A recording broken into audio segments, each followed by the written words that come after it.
Hello' আজি মোৰ চেনেলটোৰ 2 years কমপ্লিট হ'ল। আচৰিত, মোৰ একদমেই ফিল হোৱা নাই। এনেকুৱা লাগিছে মইচোন চেনেলটো খুলিছিলোঁহে আৰু আজি 2 বছৰ হ'ল। আৰু এই 2 বছৰত ইমান মৰম পাইছোঁ, ইমান মৰম গোটাইছোঁ। থেংক ইউ ছ' মাছ ৰাইজ, ইমানখিনি মৰম দিয়াৰ কাৰণে। 2 বছৰ আগলৈকে মই কেতিয়াও ফিল কৰা নাছিলোঁ যে মই ইউটিউবত এনেকৈ ভিডিঅ' আপলোড কৰিম, কাৰণ তাৰ বহুত বছৰ আগৰ পৰাই বায়ে মোক চেনেল এটা খুলিবৰ কাৰণে কৈ আছিলে। কিন্তু 2 বছৰ আগত নাজানো কি হ'ল, হঠাতে একদম চেনেল খুলি ভিডিঅ' আপলোড কৰিলোঁ। ভয়, লাজ, ঢেৰ কিবাকিবি আছিলে মনত। বিশেষকৈ লাজ আছিলে, বহুত বেছি লাজ কৰিছিলোঁ, কিন্তু এতিয়া নকৰোঁ।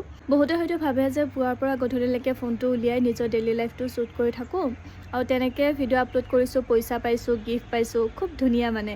কিন্তু এই যে মানুহে ট্ৰল কৰে, কিনো আছে, নিজৰ লাইফটোহে দেখুৱাই দেখুৱাই পইচা গোটাই আছে, ভাত খোৱা পানী খোৱা ভিডিঅ' বনাই আছোঁ। কিন্তু এই ভাত খোৱা পানী খোৱা ভিডিঅ'ৰ আঁৰতো বহুতখিনি কষ্ট আছে। যিসকলে ভিডিঅ' বনায় তেওঁলোকে গম পাব, কাৰণ মিনি ব্লগ দিয়াটোৱে যিহেতু আমাৰ কাম, কিন্তু এনেকুৱা নহয় যে আমাৰ লাইফটো প্ৰত্যেক দিনাই খুব ধুনীয়া স্মুথলি চলি আছে, য'ত নেকি আপোনালোকক আমি দেখুৱাই থাকিম আৰু আপোনালোকে ভাল পাব চাই। সেনেকুৱা নহয়। ৰাতিপুৱা শুই উঠাৰ পৰাই মোৰ মনত এনেকুৱা আহে, আজি মই এনেকুৱা কি ভিডিঅ' বনাম যিটো ভিডিঅ' চালে আপোনালোকে ভাল পাব। আৰু এনেকুৱা নহয় যে মিনি ব্লগ দিছোঁ বুলিয়েই মোৰ লাইফৰ প্ৰত্যেকটো কথা আপোনালোকে গম পায়। মই হয়তো মোৰ লাইফৰ 50% আপোনালোকক দেখুৱাইছোঁ, 100% দেখুৱাবৰ কাৰণে মই একদমেই কমফৰ্টেবল নহয়। কিন্তু কেতিয়াবা এনেকুৱা হয়, মই সেই 50%টোত কি দেখুৱাম মই সেইটোও বিচাৰি নাপাওঁ, কাৰণ যিহেতু মই বেছি ঘৰতে থাকোঁ। ঘৰত ৰাতিপুৱা শুই উঠিছোঁ, নিজৰ কামখিনি কৰিছোঁ, ক'ৰবাত যাব লগা হ'লে গৈছোঁ, তেতিয়া খুব ধুনীয়াকৈ টপিক ওলাই যায়। কিন্তু যিদিনাখন ঘৰতেই আছোঁ, একো কাম নাই, তেতিয়াতো বিৰাট বেছি টেনশ্যন হৈ যায় যে আজি টপিকটো কি দিম। আৰু কেতিয়াবাতো এনেকুৱা হৈ যায়, ইমান ধুনীয়াকৈ ভিডিঅ' এটা বনাওঁ, ব্যস্ততাৰ মাজতো খুব ধুনীয়াকৈ সময় অলপমান উলিয়াই ভিডিঅ'টো বনাওঁ, কিন্তু ভিডিঅ'টো আপলোড কৰাৰ পিছত ফ্ৰিজ হৈ যায়। ইমান বেছি দুখ এইটো।